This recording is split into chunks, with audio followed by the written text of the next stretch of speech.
бодлого 5-ыг бодъё. Хэлхээний хэсгийг үзүүлсэн байна. Ерөнхий эсэргүүцлийг олоо гэж. R4 эсэргүүцэлтэй резистороор гүйтгэлийн хүч 6 ампер бол KL-цэгүүдийн хоорондох потенциалын ялгарыг бол R6 резистороор гүйтгэлийн хүчийг тодорхойлоо гэсэн байна. За агаас нь эхлэе. Хаанаас эхлэх вэ? Энд нэг сул утас надад idea өгөөд байна. Энд санаа эндээс эхлэеч гэж байна. Энэ C юм бол энэ ч гэсэн C. Энэ хоёрыг хайчлаад нийлүүлчих болно гэсэн үг. Тэгэхээр энэ маань энтэйгээ зэрэгцээ болно тэр тохиолдолд. Түүнийг R7 штрих-ий. За хэрхэн яаж болох вэ гэвэл R6-г үржих нь R7, хуваах нь R6 дээр нэмэх нь R7 гэд болчих болно. Бүгдээрээ за үргэлжлүүлье. R6, 6, 7, 3, 6 дээр нэмэх нь ингээд болчих нь 18, 9, 2 Ом. 2 Ом. Та бүхэн алийг нь арилгамаар байна. Өөрсдөө мэдээд арилгаж болно. За би энэ голынхыг нь арилгачих. Голынх нь байхгүй гэд үзчихье бүгдээрээ. Яаж үзэх вэ? Энэ голынх ингээ байхгүй гэж бодчих. Энэ голынх байхгүй юм бол энэ R7 штрих нь одоо 2 Ом болж хувирсан бол энэ маань энэ R5-тайгаа цуваа холболттой байгааг харж болно бүгдээрээ. За зүгэл цувруулъя. R5 штрих гээ түүнийг 2 Ом, нөгөөх нь бас 2 Ом, нийтдээ хэдэн Ом болсон? 4 Ом болсон. За одоо уйггүй зуръя. Дээд тал дээр 4 Ом, доод тал дээр дахиад нэг юм 4 Ом байгаа юм байна. 4 Ом байгаа юм байна. Энэ тал дээр нэг энд нэг эсэргүүцэлтэй, энэ дээр нэг эсэргүүцэлтэй байх нэ. За шууд холбоо явчих. Ингээд энэ доошоо холбогдоод, энэ ишигээ холбогдоод, ишигээ холбогдоод, энд нэг шон, энд нэг шон ингэж гарч ирээд ингээ холбогдсон байна. Энэ шон К, энэ шон L. Ишигээ гүйж байгаа гүйдэл нь 6 ампер. Энэ маань R4. За энэ дээд талынх нь хэдүүлээ R5 гэж болсон байгаа. Штрих, доод талынх нь R3.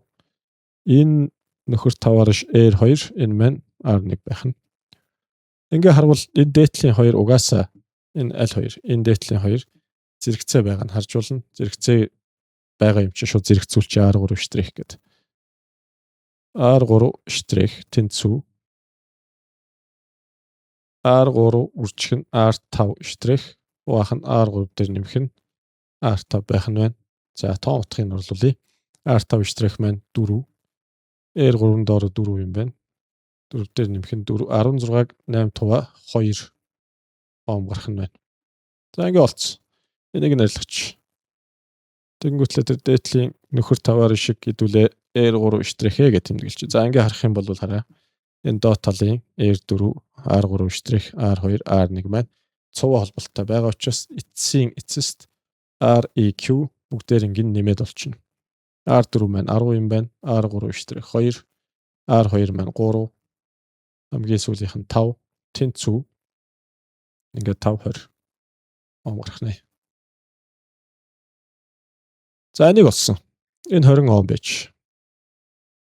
R4 эсэргүүцэлтэй резистороор гүйтгэлийн хүч 6 ампер бол KL-цэгүүдийн хоорондох потенциалын ялгарыг олно гэдэг нь энэгээр угаасаа 6 ампер гүйж байгаа. Энэ бүгднгээр нь 6 ампер, энэгээр 6 ампер, энэгээр ч гэсэн 6 ампер гүйж байгаа.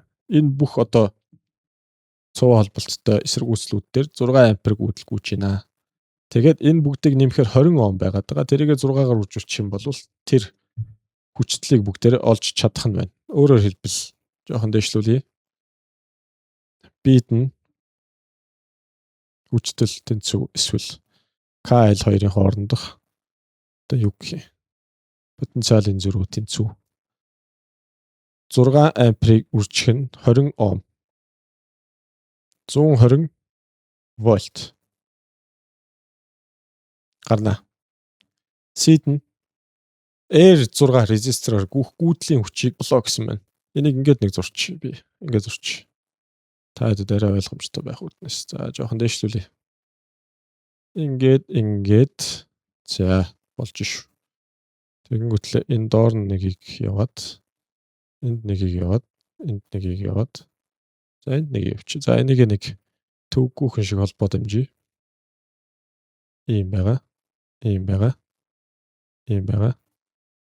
За юу гэдэг энийг яаж холбох вэ? Хоёрыг арилгаж байгаа болчих. Жоох энэ хэвд яваад ингээд эндээс холболттой. Энэ арай л сонирхолтой болчихлоо. За окей ингэнэ. Энэ Air 5. За энэ юу вэ гэвэл энэ болохоор энэ хоёрын нийлбэрээс гарч ирсэн Air 7 штрих гэж бодчих бүгд. Air 7 штрих. Air 7 штрихийг бид нар 2 Ом гэж хайлтын олсон. Энэ доор 4 Ом байгаа. Тэр дээр 2 Ом байгаа. 2 Ом. За одоо харж байгаарай залуусаа. Энэ дээрээс нэг 6 ампер гүйдэлгүйгээд ирж байгаа. 6 ампер. Энэ 6 ампер энэ дээр ирээд 2 салаалах хэрэгтэй гарна. Болно. Гэтэл дээд талын хэсэг нь нийтдээ 4 Ом, доод талын хэсэг нь нийтдээ 4 Ом байгаа учраас 50-50%-аар буюу 2 тэнцүү хуваагдаж салах нь байна. 3 ампер, нөгөөх нь 3 ампер. За энэ хүртэл. Тэгвэл энэ дээр хэдэн ампер гүйх вэ гэхээр 3 ампер гүйдэл, энэ дээр бас 3 ампер гүйдэлгүй. Air 7 штрихийг энэ хэсгийг нь зөвхөн анхааралтай авъя. Энийг нэг арай өөр өнгөөр та бүхэнд харуулъя. Зөвхөн энэ хэсгийг анхааралтай авъя бүгдээрээ. 2 Ом эсэргүүцэл дээр 3 ампер гүйдэл гүйж байгаа. Тэгэхээр хэдэн вольт унана гэсэн үг энд. 2-ыг үржих нь 3 буюу 6 вольт хүчтэл унах нь байна. Энэ 6 вольт хүчтэл нь Air 7 штрих гэдэг одоо тэр эсэргүүцэл дээр унаж байгаа. Тэр Air 7 штрих маань Air 6, Air 7 хоёрын нийлбэр байсан. Зэрэгцээ байсан учраас хоёулын дээр нэжлэх нь 6 вольт, энэ дээр ч гэсэн 6 вольт хүчтэл унах нэ. Тэгвэл энэгээр гүйж байгаа гүйдлийг хэрхэн яаж болох вэ бүгдээрээ? 6 вольтыг 6-д хуваагаад 1 ампер гэж олох нь байна. За ойлгосон байх гэж найдаа. 6 дугаар бодлого батарейн цахилгаан хөдөлгөгч хүчийг тодорхойлоо гэсэн байна. За ойлгомжтой. Энэ хоёр маань хоорондоо 10 юм байна. Тэгэхээр энэ бол нийлээд 10 вольт. Хажуу талынхаа 10-тайгаа нийлээд 20 вольт. Доод талынхтайгаа зэрэгцээ байгаа учраас нийлбэр нь 20 вольтоор тодорхойлогдож гарч ирэх нэ. 7 дугаар бодлого Air 1 резистороор гүйх гүйдлийн хүчийг тодорхойлооч гэсэн байна. За Air 1 нь хаана вэ? Энэ дээр. Энэ дээр гүйж байгаа тэр I1 гүйдлийн хүч нь хэд вэ гэж асуусан байна. Бүгдээр ингэсэн. За тэр доор 80 вольт дотоод эсэргүүцэл нь тэг гээд өгчөж. Хэрхэн яаж бодох вэ? Ингэж бодно. Ерөнхий гүйдлийн хүчээ олоод за тэгээд хүчлэлээр нь хөөхөөгээд болчих бүгдээр. За ингээ. Би ерөнхий гүйдлийн хүчээ олоод олохын тулд ерөнхий эсэргүүцлээ олъё. Ерөнхий эсэргүүцэл за арай л ярчиж ингээ. Air 1 prime гэд 4-ийг үржих нь 12. 4 дээр нэмэх нь 12. Яагаад? Энэ хоёр зэрэгцээ учраас. Тэнцүү 48, 16, 3 Ом болох нь. Тэр 3 Ом чинь энэ хоёр нийлээ 3 Ом болсон. Хажуу талынхаа 5 Омтой энтэйгээ цуваа байгаа. Тийм учраас энэ хоёрыг Air 3 штрих гэдээ олчих. 3 дээр нэмэх нь 3. Тэнцүү 6 Ом байх юм байна гэдээ олъё.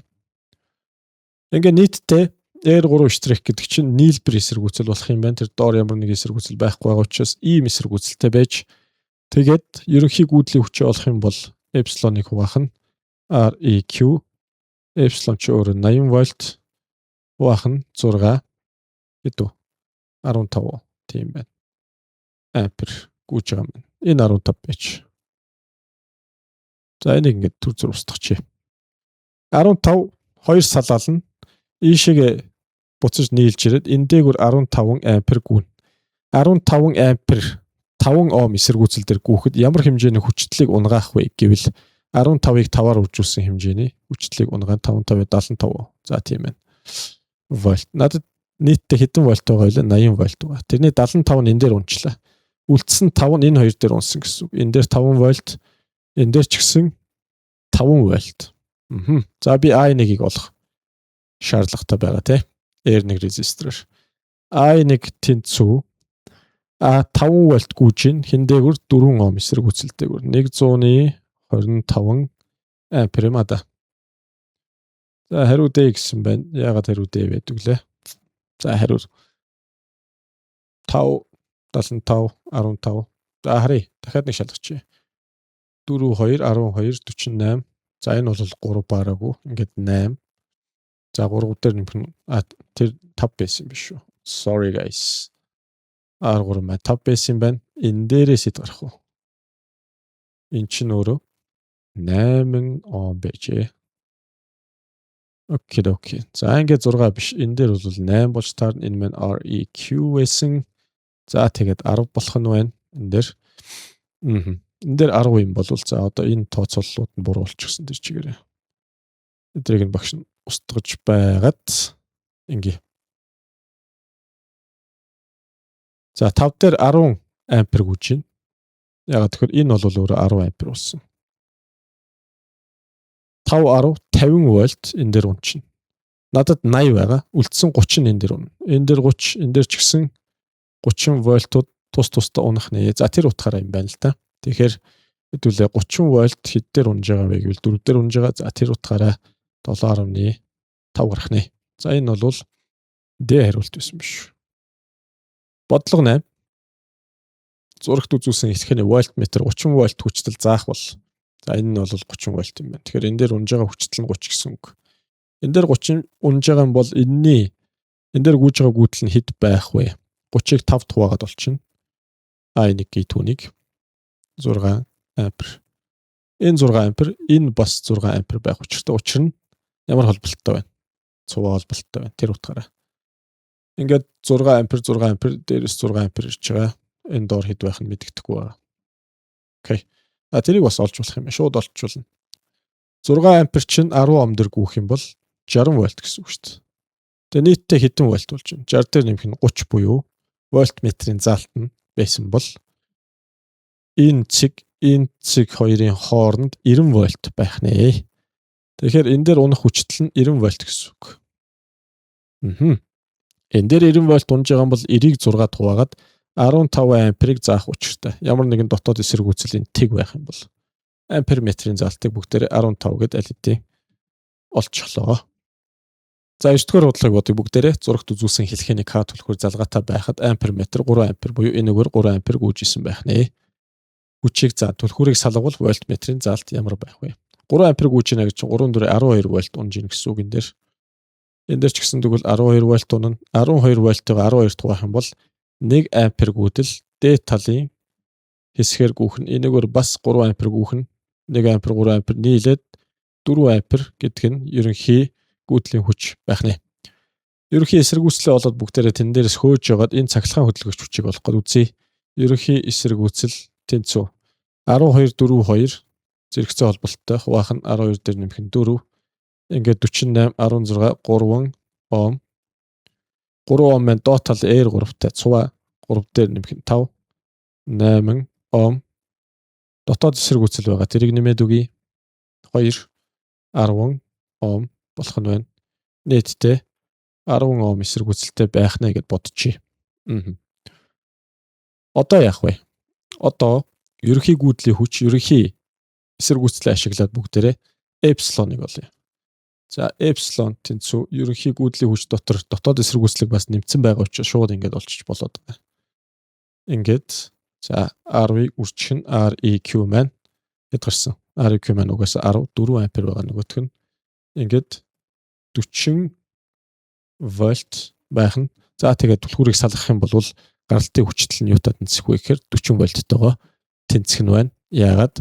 Дотоод эсэргүүцэлтээр ямар нэгэн байдлаар гүйдэл гүйхгүй байгаа учраас. За ингээд одоо бүгдээрээ 10-ыг бодъё. Зурагт үзүүлсэн хэлхээний ампер метр 5 ампер гүйдлийн хүчийг вольтметр 110 вольт хүчтэй хэмжээний хөдөлгүүрийн механик чадлыг олооч. Энэ бол ингээд 110 вольт ампер метр хэдийг хэмжсэн бэ гэсэн чинь 5 амперыг хэмжсэн байна. Тэгэхээр энэ дээгүүр 5 ампер гүн 5-ыг 2-оор үржүүлэхээр хэд юм бэ залуусаа? 10. 10 вольт нь энд унчна. 110 байсан надад анхандаа.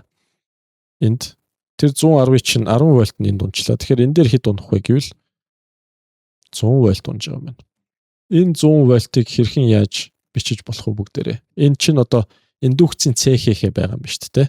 Энийг эпсилон штрих гэж. Эпсилон штрих нэмэх нь гүйж байгаа гүйдлийн хүч 5 үржих нь дотоод эсэргүүцэл R prime буюу штрих. За ингээд 100 эпсилон 5-ыг үржих нь 2 эпсилон. Эпсилон хэд болсон бэ? 90 вольт болох нь байна. Эргээд олчиж байгаа. Эргээд олсон түн дээр гүйх гүйдлийн хүчийг бид нар бас мэдж байгаа. Тийм учраас энийг ашиглаад P-г олъё бүгдээрээ. P гэдэг бол epsilon тэгээд I байх учиртай. Epsilon маань 90, I маань 5. 5-9 45 450 ватт гарах нэ. За ингээс яривалт.